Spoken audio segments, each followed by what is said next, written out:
witnessed a fire on the left engine of that twin-engine jet as it just after it lifted off from Detroit Metropolitan Airport. He saw the airplane rock to the left, then to the right, and then back to the left again, and then crash off the end of the runway, 2,000 feet past the end of the runway. Those interested in getting information, 612-726-2331 for Northwest Airlines. At least 146 people were on board. We don't know how many people are confirmed dead, but as you heard, witnesses to the accident are saying they can't imagine how any people survived that plane crash. Again, it was a DC-9 jetliner. We will try to go live to our affiliate WDIV in Detroit to bring you more details. Hospitals so far were injured on the ground. No survivors from the plane have been found or reported. 144 passengers and crew of 5 were on board. News 4's Dan Mountney is standing by live at the Wayne County Emergency Preparedness Center near Metro Airport, where officials have just held a news conference to tell what they know. Dan, what's the latest word? Well, Deborah, we know a few more details of what happened. We now know it was a DC-9. That's a stretch version. Its capacity is upward of 200 people. Of course, 141 passengers were on board, 5 crewmen. All of those are presumed dead.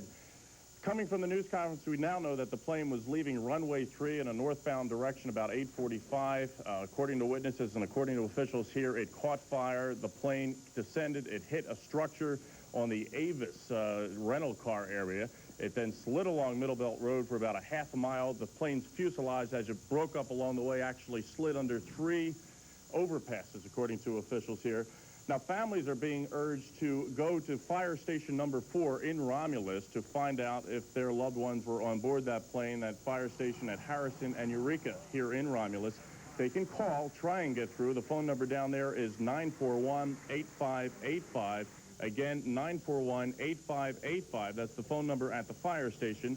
Or they can try calling Northwest Airlines, 612-726-2331. Right now I have Wayne County Executive Edward McNamara. He joins us. You were down the scene earlier. What exactly is going on down there now? Well, there's a great deal of bedlam. There are burning metals. There's several blankets covering what appears to be the remains. It looks like a large bomb fell in the middle of Middle Bell Road, and we have a lot of people down there working to put some order into it, but nothing can be touched until the investigators come in, which should be about 2 o'clock in the morning. Is there any hope of any survivors? Well, of course, we can never say never, but it does look very bad. Was anyone killed on the ground in any of the vehicles on the ground? To our knowledge, and it's a little early to tell, there has been no deaths of that kind. However, there have been some injuries, at least 5, and they have been being treated at hospitals in the area. We're looking at a live scene down there. I'm told you're trying to light the area. Have they recovered any bodies on the scene? Well, there's several. Recovery is probably, they're not going any place to there.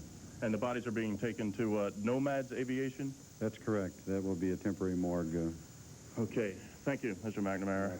We also have been told that the black box and the flight recorder have been recovered. Investigators, no doubt, will be trying to learn as much as they can from that. The airport itself has been reopened. It reopened at 9:15 this evening. Bob, Deborah. Dan, we heard a report earlier that the FBI might be investigating reports that a bomb may have been aboard. Have you heard anything more about that? We asked officials here, and, well, let me ask Mr. McNamara. There were some reports that a bomb may have caused this. Do you know anything about that? No, we doubt that that's the case. We do have the FBI here, but in view of the severity of this tragedy and the immensity of it, it's not unusual for them on a routine basis to be present. Can you discount the bomb? No, I don't think we can. I think that's, we have to look at every possibility. You have to be concerned with whether hazardous material has been shipped in that airplane, and that's another reason why we've secured the area. We doubt that there is hazardous material aboard, but we do have to look at a manifest and make sure that that's not a problem either. So both the FBI's presence and the checking for hazardous material are just to protect the people in the area. Okay. One of many, many possibilities in terms of the cause of this disaster on Northwest Flight 255. Deborah, Bob? Okay, thank you very much, Dan. We'd like to repeat those phone numbers because we've been receiving dozens of phone calls from people asking where they can get more information. Here are some of the numbers you can call. If you think you know someone who may have been aboard Flight 255 and you want more information, you can call 942-5289, or we also have another number, 941-8585. That was our affiliate WDIV in Detroit. We will continue to update this. A news report this morning says cockpit tape recordings show that a warning buzzer and an automated voice sounded seconds before the disaster occurred. The report in today's New York Times quotes sources close to the investigation. It says the pilots initially proceeded with the takeoff as if nothing was wrong. Then a buzzer and a computer voice sounded with the word stall, stall, indicating the jet was going too slow to stay aloft. The Times says one of the pilots then swore, and then the sound of the crash was heard. For more now on the aftermath of the crash, we go to CNN's Eugenia Halsey in Detroit. Debris from the crash remains strewn for a half-mile around the site, and investigators have only just begun the painstaking task of examining all the wreckage. There are a lot more fragments than there are bodies on board. And what we are in the process of doing is trying to associate major fragments with names on the manifest. According to some witnesses, the plane was on fire before it crashed just seconds after takeoff from Detroit's Metropolitan Transportation Safety Board said there is no evidence that there was a fire on board or that anyone planted anything such as a bomb. At this none contained failure in the left engine, nor is there any evidence that's been found of an in-flight fire. The safety board also says a rough transcript of the voice cockpit tapes reveals no evidence that the pilot radioed the tower he was in trouble. But the safety board says it could be 9 to 12 months before it determines the cause of the crash. Federal authorities involved in the Northwest Airlines crash may be susceptible to failures and the danger of breaking apart. Throughout the day, relatives were being flown in from Arizona and Detroit. And in suburban Minneapolis, where the crew was based, there has been a hotline set up for friends and relatives. When I seen that on the news and that my cousin had perished in the accident, it set me right back in my chair. Family members have not been able to see the bodies yet, but they have been able to view personal belongings that were salvaged from the wreck. 7 people were arrested earlier for looting, although according to some accounts, they were just souvenir hunters. 2 brothers from California missed the flight out of Saginaw, Michigan because of car difficulty. He just said, count your blessings. He goes, that was your flight that went down. And I asked him if there were any many fatalities, and he said, it's all gone. Eugenia Halsey, CNN, Detroit. The FBI says an initial investigation into the cause of the crash turned up no evidence of engine failure. Still, the Northwest Airlines jet that crashed Sunday night has apparently had a history of engine trouble. Today's Detroit Free Press reports that in 1985, this same plane was forced to return just after takeoff to the Minneapolis airport after one of its engines stopped. An airline spokesman confirmed that the plane had engine trouble in the past, but said that the problem engine was replaced. However, some eyewitnesses say they saw flames coming from Flight 255's left engine. There may be a lone survivor of the Northwest Airlines Flight 255 crash. A Willow Grove, Pennsylvania man says a 4-year-old girl found severely burned at the crash site is his granddaughter. However, the National Transportation Safety Board disputes his claim.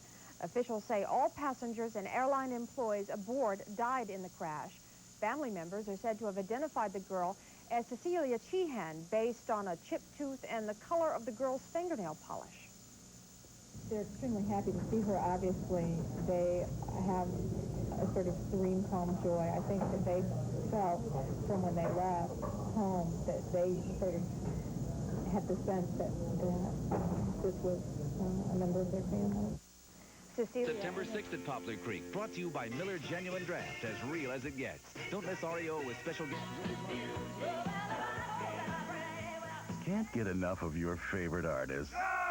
Wait till next Friday. It's the premiere of MTV's Friday Night Rock Blocks. Huge chunks of rock and roll videos, blocks of Genesis, blocks of Bryan Adams, blocks of Madonna, U2, Bon Jovi, Talking Heads, and more. MTV's Rock Blocks, Friday at 10:15 p.m. Eastern, 7:15 p.m. Pacific. Coming to a block near you. The thing I've noticed is the students who carry Sackett school bags have certain things in common. They feel good about sharing their work. They're sticklers for organization, curious about their fellow students. But above all, they stay cool in pressure situations. situations. Sackett, for school bags. Isn't this short as biology? It's home ec, bud.